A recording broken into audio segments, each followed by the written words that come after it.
Hello everyone. सो आज हम हमारे प्रीवियस ईयर के क्वेश्चन से स्टार्ट करने वाले हैं। हमारे रूथ हर्विट्ज स्टेबिलिटी क्राइटेरिया के जो प्रीवियस ईयर के क्वेश्चंस हैं उनको मैंने 3 सेट में ब्रेक किया है, तो हम हमारे फर्स्ट सेट से स्टार्ट करेंगे।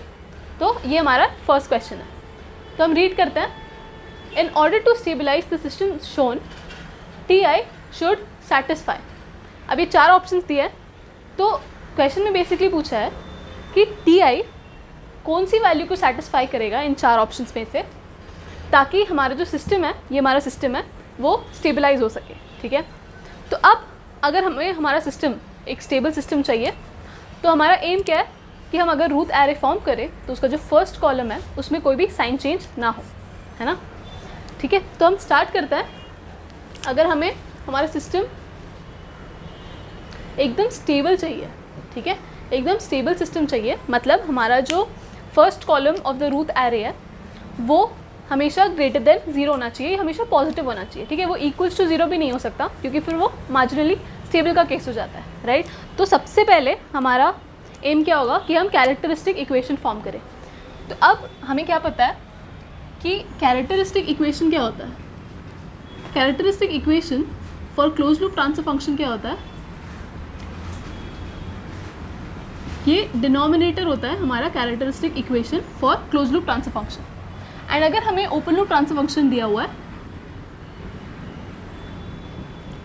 तो हमारा कैरेक्टरिस्टिक इक्वेशन क्या होगा, 1 plus g of s h of s equals to 0। ये हमारा कैरेक्टरिस्टिक इक्वेशन हो जाएगा for open loop transfer function. अब क्योंकि ये सिस्टम गिवन है और ये क्लोज लूप सिस्टम है और ये हमारा कौन सा पार्ट है, g ऑफ एस वाला पार्ट है ना। तो हमने एक फॉर्मूला भी देखा था। हमने एक फॉर्मूला जब देखा था कि क्लोज लूप ट्रांसफर फंक्शन से ओपन लूप ट्रांसफर फंक्शन में कैसे कन्वर्ट करता है। अगर ये न्यूमरेटर अपॉन डिनोमिनेटर की फॉर्म का है तो ओपन लूप ट्रांसफर फंक्शन क्या हो जाएगा, numerator upon denominator minus numerator. And अगर हमारे पास open loop transfer function given है तो हमारा क्लोज लूप ट्रांसफर फंक्शन क्या हो जाएगा।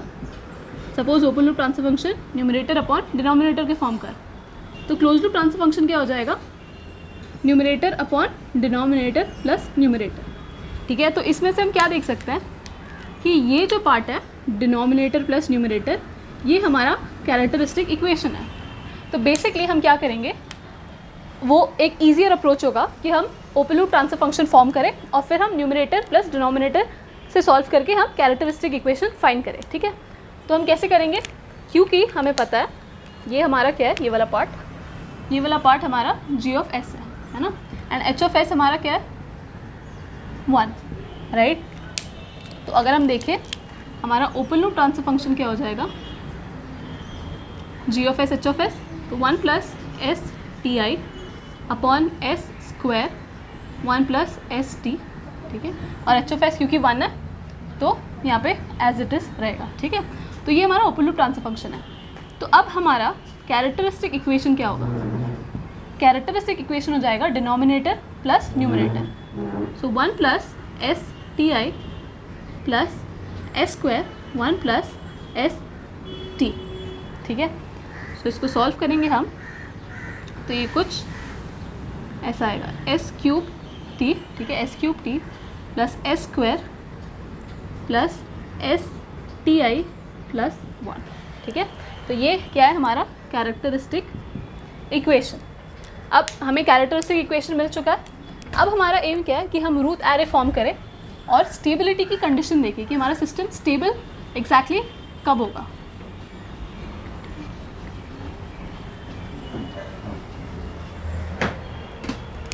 सो कैरेक्टर हम हमारा रूथ एरे फॉर्म करते हैं तो क्या हो जाएगा, S cube S square S raise to 1 S raise to square S raise to 0 sorry. So ये एस क्यूब क्या हो जाएगा, यहाँ पे इसका कोएफिशिएंट क्या है टी, देन यहाँ पे क्या आएगा टी आई, एंड यहाँ पे आएगा 1 एंड दिस विल बी 1। ठीक है, तो ये हमारा कैरेक्टरिस्टिक इक्वेशन है। अब इक्वेशन है इसलिए यहाँ पे इक्वल्स टू 0 भी आएगा। तो अब ये इसको सॉल्व करता है, ये क्या हो जाएगा, T I minus T divide by 1। ठीक है, और यहाँ पे तो 0 आएगा, फिर this multiply by this minus 0 divide by this will be 1। अब यहाँ पे हम क्या क्या कंक्लूड कर सकते हैं कि for system to be stable, what do we want, कि हमारा जो फर्स्ट कॉलम है, ये जो हमारा फर्स्ट कॉलम है रूट एरे का, ये क्या होना चाहिए, नो साइन चेंज होना चाहिए, no sign change. No sign change मतलब no poles in the RHS। तो अगर RHS में कोई पोल नहीं है मतलब हमारा सिस्टम क्या होगा, एक स्टेबल सिस्टम होगा, ठीक है। तो मतलब हमें क्या चाहिए कि सपोज़ ये वाला वैल्यू है, ये t एक वेरिएबल है, तो t should be greater than 0 and ये जो टर्म है ये भी ग्रेटर देन 0 होना चाहिए। सो ti minus t should be greater than 0 और व्हाट वी से ti is greater than t, ठीक है। तो अगर हम हमारा ऑप्शन देखें तो ti ग्रेटर देन t वाला कौन सा ऑप्शन है, डी ऑप्शन है, ठीक है। तो ऐसे हमने फाइंड किया। अब इसमें मैंने एक वे बताया था, अगर फॉर थर्ड ऑर्डर सिस्टम है तो हम एक शॉर्टकट यूज़ कर सकते हैं, है ना। जैसे कि हम देख सकते हैं हमारा जो कैरेक्टरिस्टिक इक्वेशन है वो एक थर्ड ऑर्डर सिस्टम का है। तो फॉर थर्ड ऑर्डर सिस्टम हम क्या करते हैं, सिंपली अगर हमें स्टेबल सिस्टम चाहिए तो सपोज़ ये x है एंड ये जो है ये दोनों कोएफिशिएंट को मल्टीप्लाई करके जो वैल्यू आएगी वो सपोज y है, ठीक है। तो हमारा x क्या है, ये दोनों कोएफिशिएंट का मल्टीप्लिकेशन, तो ये क्या है ti एंड हमारा y क्या है, y बेसिकली है हमारा t multiply by 1 which is t। So for stable system what we say that x should be greater than y और ti should be greater than t, ठीक है। तो दोनों वैसे ही आंसर आता है, लेकिन ये वाली वैसे अगर हम करेंगे, हमारा शॉर्टकट यूज़ करेंगे हम, तो बहुत जल्दी ईजिली आंसर आ सकता है, ठीक है। तो ये था हमारा फर्स्ट क्वेश्चन। सो अब हम देखते हैं हमारा second question. The feedback control system shown is stable if, ये 4 ऑप्शंस दिए हुए हैं, हमें 4 ऑप्शंस में से चूज़ करना है कि के की ऐसी कौन सी कंडीशन है जिसकी वजह से हमारा जो सिस्टम है, ये जो हमारा सिस्टम है वो एक स्टेबल सिस्टम हो जाएगा, ठीक है। तो इस सिस्टम में हम एक जो चीज़ नोटिस कर सकते हैं वो ये कि ये एक नॉन यूनिटी फीडबैक सिस्टम है, नॉन यूनिटी फीडबैक सिस्टम है, ठीक है। मतलब हमारा एच ऑफ एस है is not equal to 1, right. तो अब हम सबसे पहले क्या करेंगे, अगर एक नॉन यूनिटी फीडबैक हमें मिलता है तो सबसे पहले हम उसको एक यूनिटी फीडबैक में कन्वर्ट करेंगे, ठीक है। तो हम नॉन यूनिटी को यूनिटी फीडबैक में कन्वर्ट करेंगे। तो जब हम यूनिटी फीडबैक में कन्वर्ट करते हैं हमारे सिस्टम को, तो ये कुछ ऐसा दिखता है g डैश ऑफ s, क्योंकि ये हमारा g ऑफ s है एंड ये हमारा आउटपुट, और यहाँ से ये क्या बन जाएगा, एक यूनिटी फीडबैक सिस्टम, ठीक है। ये कुछ ऐसा बन जाएगा। तो अब हमें क्या फाइंड करना है, basically g dash of s हमें फाइंड करना है। तो g डैश ऑफ s का हमने फॉर्मूला देखा था, क्या होता है, हमारा जो g ऑफ s है वो as it is upon 1 plus g of s multiply by h of s minus 1, ठीक है। ये हमारा फॉर्मूला था for what, for g dash of s। तो अगर हमने g dash of s find कर लिया तो हमारा सिस्टम क्या हो जाएगा, एक यूनिटी फीडबैक सिस्टम हो जाएगा, राइट। तो हम देखते हैं g डैश ऑफ s क्या होगा, यहाँ पे देखते हैं। तो हमारा g ऑफ s क्या है, बेसिकली हमारा g ऑफ s है ये k है जो हमेशा ग्रेटर देन इक्वल टू 0 होना चाहिए, multiply by s minus 2 divide by s plus 2 का whole square upon 1 plus again g of s multiply by h of s। अब हमारा यहाँ पे h ऑफ s क्या है, h of s minus 1, s minus 2 minus 1, ठीक है। तो ये हमारा g डैश ऑफ s हो जाएगा। तो इसको अगर हम सॉल्व करें तो ये कुछ ऐसा दिखेगा, s प्लस 2 का square plus k times s minus 2 और ये क्या हो जाएगा, s माइनस 3, ठीक है। ये वाला टर्म क्या हो जाएगा, s माइनस 3। तो ये क्या हो गया, हमारा ओपन लूप ट्रांसफर फंक्शन हो गया, है ना, क्योंकि हमारा यूनिटी फीडबैक क्या है 1, तो ओपन लूप ट्रांसफर फंक्शन क्या हो जाएगा, G dash of S multiply by H of S which is our open loop transfer function, right. तो हम कैरेक्टरिस्टिक इक्वेशन कैसे फॉर्म करेंगे इससे, न्यूमरेटर प्लस डिनोमिनेटर, राइट। तो characteristic equation is equal to K S minus two plus S plus two का square plus K times S minus two S minus three, right. तो ये हमारा क्या हो जाएगा, कैरेक्टरिस्टिक इक्वेशन। अब कैरेक्टरिस्टिक इक्वेशन का सिर्फ ये वे नहीं है फाइंड करने का, हमें पता है कि हमारा कैरेक्टरिस्टिक इक्वेशन क्या होता है, 1 plus g of s h of s, है ना। अब यहाँ पे क्योंकि जी डैश ऑफ एस है तो बेसिकली हम इसको यहाँ पे पुट करके +1 करेंगे और इक्वल्स टू 0 होगा, है ना, इक्वेशन है क्योंकि। तो ऐसे भी अगर हम करेंगे तो भी हमारा कैरेक्टरिस्टिक इक्वेशन सेम आएगा, ठीक है। हमारा कैरेक्टरिस्टिक इक्वेशन हम देखें तो हम के एस माइनस टू को यहाँ से कॉमन ला सकते हैं। तो के एस माइनस टू को हम कॉमन लाते हैं, ये क्या हो जाएगा 1 प्लस एस माइनस थ्री, है ना, प्लस एस प्लस टू का होल स्क्वायर। इसको सॉल्व करें तो क्या हो जाएगा एस माइनस टू एंड यहाँ अंदर क्या बच जाएगा एस माइनस टू, तो एस माइनस टू का होल स्क्वायर हो जाएगा प्लस एस प्लस टू का होल स्क्वायर, ठीक है। तो ये क्या हो जाएगा K times A square minus 2ab plus B square plus A square plus 2ab plus B square, ठीक है। सो हमारा कैरेक्टरिस्टिक इक्वेशन क्या हो जाएगा, S square common K plus 1 आ जाएगा, ये और ये टर्म यूज़ करके। फिर अगर एस को कॉमन कर ले हम तो ये क्या आ जाएगा -4k एंड +4, तो ये कुछ ऐसा आ जाएगा, है ना, और प्लस 4k प्लस 4। सो ये हमारा कैरेक्टरिस्टिक इक्वेशन है। अब हमें बेसिकली क्या करना है, अब हमें इसका रूट एरे फॉर्म करना है, रूट टेबल फॉर्म करना है एंड फिर हम देख सकते हैं कि हमारा कौन सा ऐसा के का कंडीशन है जिसकी वजह से हमारा जो सिस्टम है वो एक स्टेबल सिस्टम हो जाएगा, राइट। तो अब हम फॉर्म करते हैं हमारा रूट टेबल। तो क्या हो जाएगा S square S raise to 1 S raise to 0, ठीक है। तो जाएगा k प्लस 1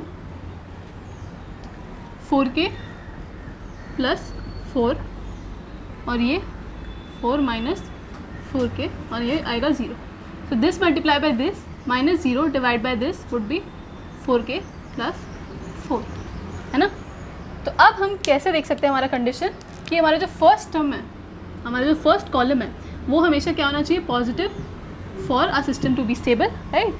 सो मतलब k plus 1 should be greater than 0, that is k should be greater than -1, ये एक है कंडीशन। फिर 4 minus 4k should be greater than 0 which is 4k should be less than 4 और k should be less than 1, ठीक है, ये condition है। And 4k plus 4 should be greater than 0 which means k should be greater than -1, ठीक है। तो ये कितने कंडीशंस है, 3 कंडीशंस है, लेकिन अब ये हम देख सकते हैं ये जो है ये दो कॉमन कंडीशंस है ना। मतलब हमारा k का रेंज क्या आना चाहिए, k should be greater than -1 but it should be less than 1। अब अगर हम देखें हमारे फॉर्मूले में, सॉरी हमारे ऑप्शंस में, तो for all k greater than 0 तो ऐसा तो नहीं है, सिर्फ 1 से लेस वाले जो k की वैल्यू है उस वैल्यू के लिए, फॉर पॉजिटिव k की वैल्यू के लिए हमारा सिस्टम ट्रू है। तो मतलब ये जो ऑप्शन है ये रॉन्ग हो जाएगा, है ना। ओनली इफ़ हमारा k इज़ ग्रेटर देन 1 तो ऐसा भी नहीं है, इट्स लेस देन 1 तो ये भी रॉन्ग, एलिमिनेट हो जाएगा। Only if k is between 1 and 0, तो अगर हमारा सिस्टम 1 लेस देन 1 है तो ये कंडीशन सेटिस्फाई हो रहा है and greater than equal to 0 है, यहाँ पे क्या आ रहा है ग्रेटर देन -1। अब क्योंकि यहाँ पे दिया हुआ है कि हमारा k इज़ ग्रेटर देन 0 तो हम ग्रेटर देन -1 को कन्वर्ट कर सकते हैं ग्रेटर देन इक्वल टू 0 में, ठीक है। तो मतलब हमारा ऑप्शन कौन सा करेक्ट हो जाएगा, ऑप्शन सी। ऑप्शन डी क्या है, only if k is between 0 and 2, तो 2 तो नहीं है क्योंकि हमने देखा it should be less than 1, right. तो हमारा डी ऑप्शन भी एलिमिनेट हो जाता है, ठीक है। तो ये हमने कर लिया हमारा क्वेश्चन 2 सॉल्व। अब हम देखते हैं हमारा नेक्स्ट क्वेश्चन। अब हम देखते हैं हमारा थर्ड क्वेश्चन। क्वेश्चन में बोला है the characteristic equation of the system q of s is equal to this. The system is stable, unstable, marginally stable और ऑसिलेटरी। तो हमें कैरेक्टरिस्टिक इक्वेशन अब डायरेक्टली दिया हुआ है, हमें हमारे सिस्टम से डिराइव नहीं करना है, न्यूमरेटर प्लस डिनोमिनेटर करके हमें कैरेक्टरिस्टिक इक्वेशन फाइंड नहीं करना है, ठीक है। तो कैरेक्टरिस्टिक इक्वेशन दिया हुआ है, हमें पूछा हुआ है कि the system is stable, unstable, marginally stable और ऑसिलेटरी। तो स्टेबिलिटी के बारे में हम कमेंट कब कर सकते हैं, जब हम रूट एरे फॉर्म करते हैं और जो फर्स्ट कॉलम है उससे हम कुछ डिडक्शंस लेते हैं, ठीक है। तो हम सबसे पहले क्या करेंगे, रूट एरे फॉर्म करेंगे। सो s⁵, s4, s³, s² s⁴ and s⁴, ठीक है। तो यहाँ पे क्या आएगा 2, 4 एंड 2, देन यहाँ पे क्या आएगा 1, 2 एंड 1, ठीक है। तो अब s³ क्या होगा 4 - 4 डिवाइड बाय 1, तो ये हो जाएगा 0, 2 - 2 डिवाइड बाय 1, तो ये क्या हो जाएगा 0। मतलब यहाँ पे क्या आ रहा है, हमारा एक ROZ आ रहा है, रो ऑफ 0, ठीक है। तब ROZ आ रहा है, मतलब हमें क्या फॉर्म करना है, एक ऑक्सिलरी इक्वेशन हमें फॉर्म करना पड़ेगा ताकि हमें हमारे ROZ के कोएफिशिएंट्स मिले। तो ये इसके अबव वाला जो इक्वेशन हम फॉर्म करते हैं हमारे s⁴ जो इवन है पावर, मैंने बताया था इवन पावर है मतलब ऑक्सिलरी इक्वेशन है ये, ठीक है। तो ऑक्सिलरी इक्वेशन हम फॉर्म करेंगे ये वाले रो से, तो कैसा हो जाएगा s⁴ plus 2s² plus 1 = 0।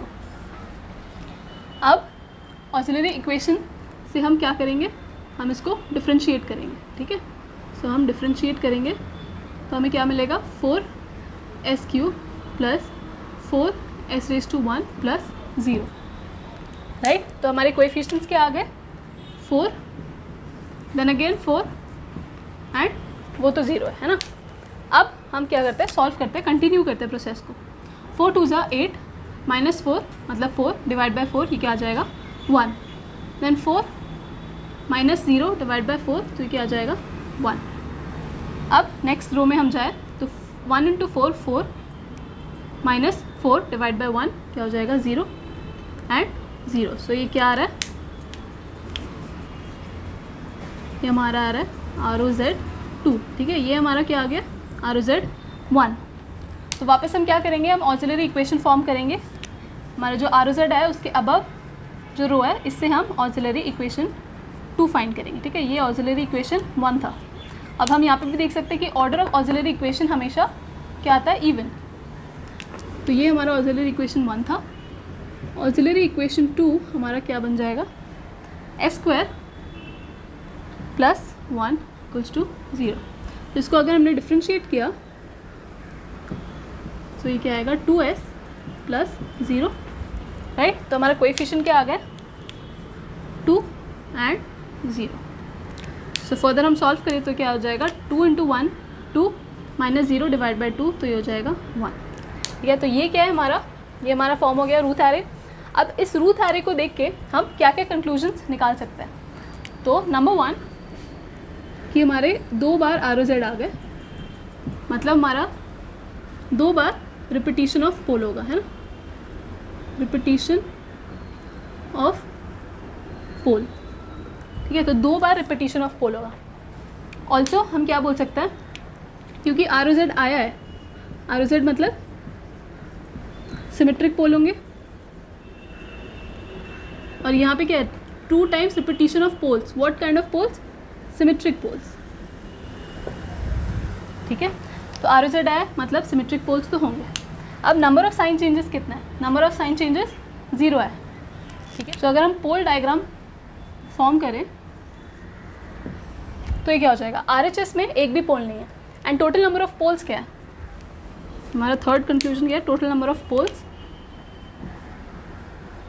Is equal to order क्या है हमारे कैरेक्टरिस्टिक इक्वेशन का 5। तो टोटल नंबर ऑफ पोल्स क्या है 5, जिसमें से हमारे सिमेट्रिक पोल्स कितने होंगे। सिमेट्रिक पोल्स हम देख सकते हैं हमारे ऑक्सिलरी इक्वेशन 1 जो है ये, इसका जो ऑर्डर है वो हमारा नंबर ऑफ क्या हो जाएगा, नंबर ऑफ, ये हमारा कंक्लूजन क्या है, कंक्लूजन 4 कि order of auxiliary equation is equal to number of symmetric poles which is 4। तो नंबर ऑफ सिमेट्रिक पोल्स 4 हो जाएंगे, जिसमें से हमारा टोटल नंबर ऑफ पोल्स क्या है 5, राइट। तो ये कुछ ऐसा दिखेगा। अब क्योंकि RHS में पोल्स नहीं है, मतलब सिमेट्रिक पोल्स कहाँ होंगे, यहाँ पे। एंड क्योंकि 2 बार ROZ आ रहा है, मतलब 2 बार हमारे रिपीटिशन ऑफ पोल हो रहे हैं, तो ये कुछ ऐसे बन जाएगा। एंड जो एक रिमेनिंग पोल है वो ऑब्वियसली कहाँ लाई करेगा, LHS में लाई करेगा। अब हम देख सकते हैं क्योंकि RHS में कोई पोल नहीं है, सिर्फ इमेजिनरी एक्सिस पे पोल है, तो इसका मतलब ये नहीं है कि हमारा सिस्टम एक मार्जिनली स्टेबल सिस्टम है। अगर रिपीटिशन ऑफ पोल्स आ गए हमारे जी ओमेगा एक्सिस पे, या ROZ मल्टीपल आ गया एक से ज़्यादा, तो फॉर श्योर हमारा सिस्टम क्या हो जाता है, हमारा सिस्टम एक अनस्टेबल सिस्टम है, ठीक है। तो ये हमारा फॉर श्योर एक अनस्टेबल सिस्टम है। तो ये सारी कंक्लूजन्स हम ड्रॉ कर सकते हैं हमारे कैरेक्टरिस्टिक इक्वेशन या हमारे रूट एरे से, ठीक है।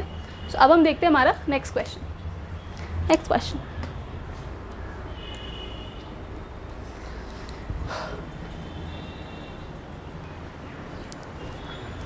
Okay, let's start in 3, 2, 1।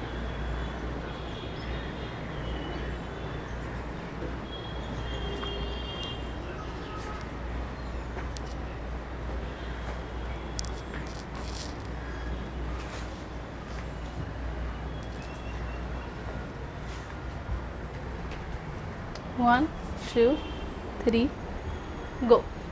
2, 3, go. 2, 3, go. So अब हम देखते हैं हमारा fourth question. The open loop transfer function of a unity feedback system is g of s this. The range of k for which the system is stable is. तो 4 options दिए हैं, इसमें से कौन सी k का ऐसा रेंज है जिसकी वजह से हमारा जो सिस्टम है, जैसे हमारा open loop transfer function given है, लेकिन हमारे सिस्टम की बात हो रही है, मतलब एक क्लोज लूप ट्रांसफर फंक्शन की बात हो रही है। तो हमारा जो सिस्टम है वो ठीक क्या था, वापस 1, 2, 3, गो। तो अब हम बात करते हैं हमारा 1, 2, 3, गो। तो अब हम देखते हैं हमारा fourth question. The open loop transfer function of unity feedback system is g of s this. The range of k for which the system is stable is. तो ये 4 ऑप्शंस दिए हैं हमारे k के रेंजेस के।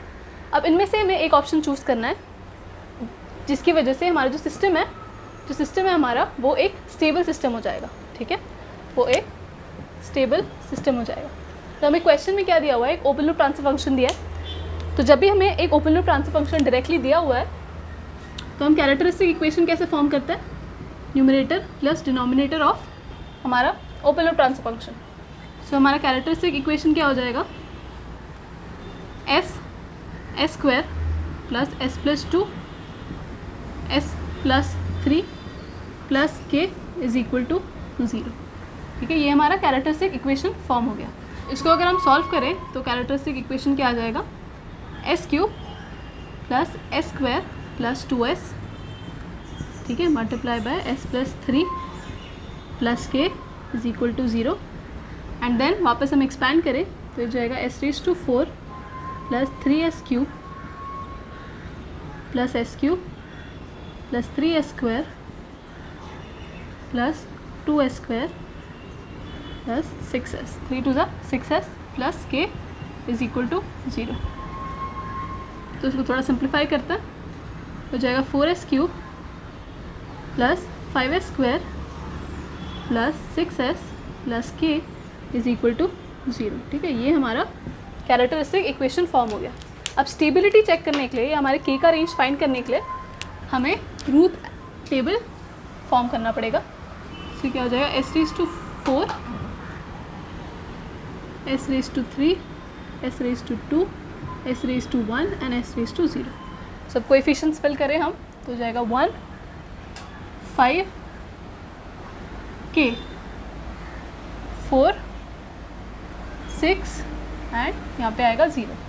तो क्या हो जाएगा, 5 4 20 माइनस 6 14 डिवाइड बाई 4, ठीक है, क्या हो जाएगा 7/2। फिर 4k minus 0 divide by 4 will be k, right. अब इसको इससे मल्टीप्लाई करें तो क्या हो जाएगा, ये 3 7 3 21 minus 4k divide by 7 multiply by 2, है ना, एंड यहाँ पे क्या आ जाएगा 0. अब S/0 के यहाँ पे क्या आएगा, this multiply by this minus 0 divide by this, तो यहाँ पे क्या आ जाएगा k, राइट. तो अब हमारा सिस्टम स्टेबल होने के लिए, फॉर स्टेबिलिटी हमें क्या चाहिए, हमारा जो फर्स्ट कॉलम है वो एक पॉजिटिव वैल्यू चाहिए, ग्रेटर देन 0 चाहिए, राइट. सो सबसे पहले हम देखें ये वाले टर्म को, तो k should be greater than 0, ये कंडीशन है. एंड ये जो टर्म है, this term should also be greater than 0. सो क्या हो जाएगा 2/7, it should be greater than 0. सो ये कॉन्स्टेंट है, ये 0 जाएगा. 21 minus 4k should be greater than 0. 4k should be less then 21, right, and k should be less then 21/4, right. तो ये दोनों कंडीशंस को अगर हम कंबाइन करें तो हमारा क्या कंडीशन हो जाएगा या क्या रेंज हो जाएगा, k should be greater than 0 and it should be less than 21/4 for our system to be stable, right. तो ऑप्शंस देखें हम, तो k should be greater than 0 and it should be less than 21/4, हमारा option A correct हो जाएगा, ठीक है. तो ये था हमारा 4th क्वेश्चन. अब हम नेक्स्ट क्वेश्चन देखते हैं. सो अब हम देखते हैं हमारा 5th क्वेश्चन. ये one of the important question में से है क्योंकि ये प्रीवियस ईयर में 2 बार रिपीट हो चुका है, ठीक है. तो हम इसको ध्यान से सॉल्व करते हैं. The positive value of k and a so that the system shown will oscillate at a frequency of 2 radians per second respectively are. तो हमें एक सिस्टम दिया है, k एंड a का वैल्यू पॉजिटिव है, ठीक है. हम ऑप्शन से भी देख सकते हैं यहाँ पे कि k एंड a का वैल्यू पॉजिटिव ही आने वाला है. और हमारा जो सिस्टम है वो 2 रेडियंस पर सेकेंड से ऑसिलेट कर रहा है. अब क्योंकि हमारा सिस्टम ऑसिलेट कर रहा है ना, और हमने क्या देखा था कंडीशनल स्टेबिलिटी में, कंडीशनल स्टेबिलिटी या फिर मार्जिनल स्टेबिलिटी,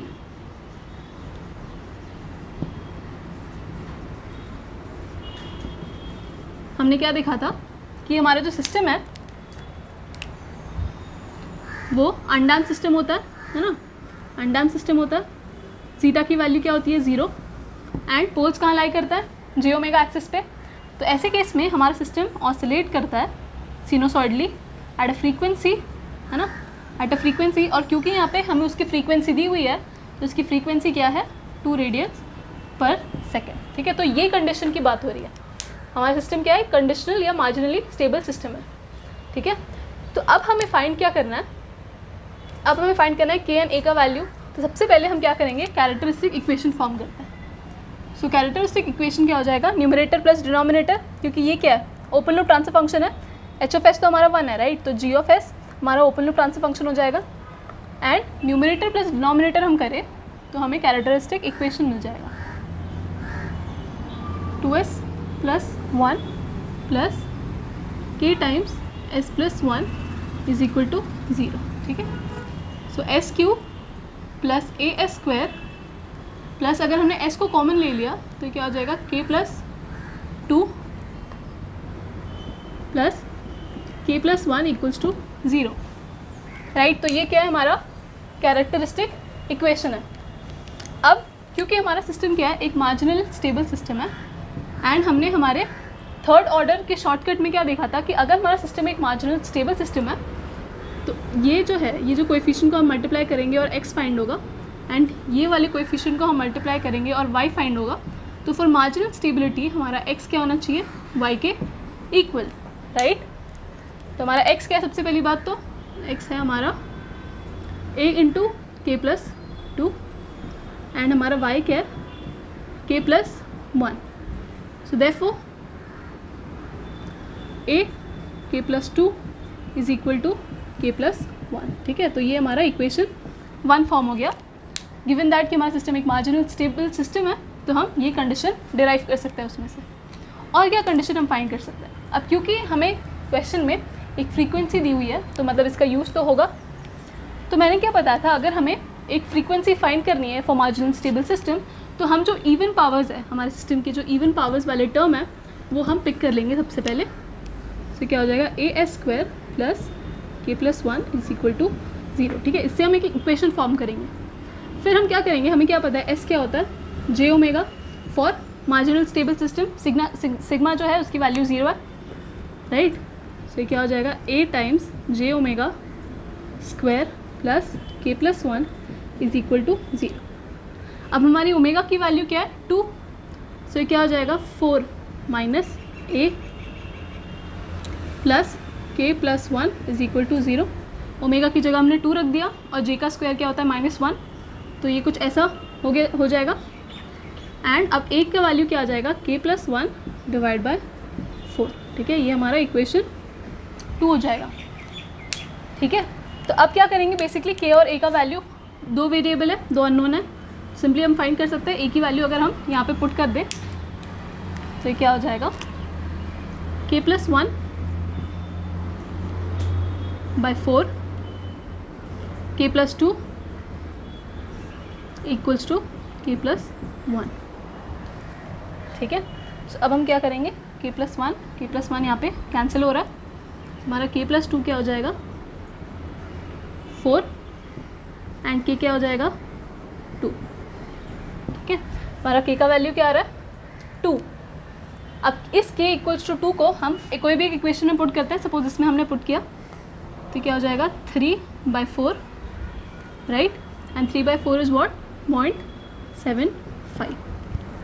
सो हम अगर देखें तो हमारा जो ए है, ए क्या आ रहा है, सबसे पहले के का वैल्यू क्या आ रहा है 2।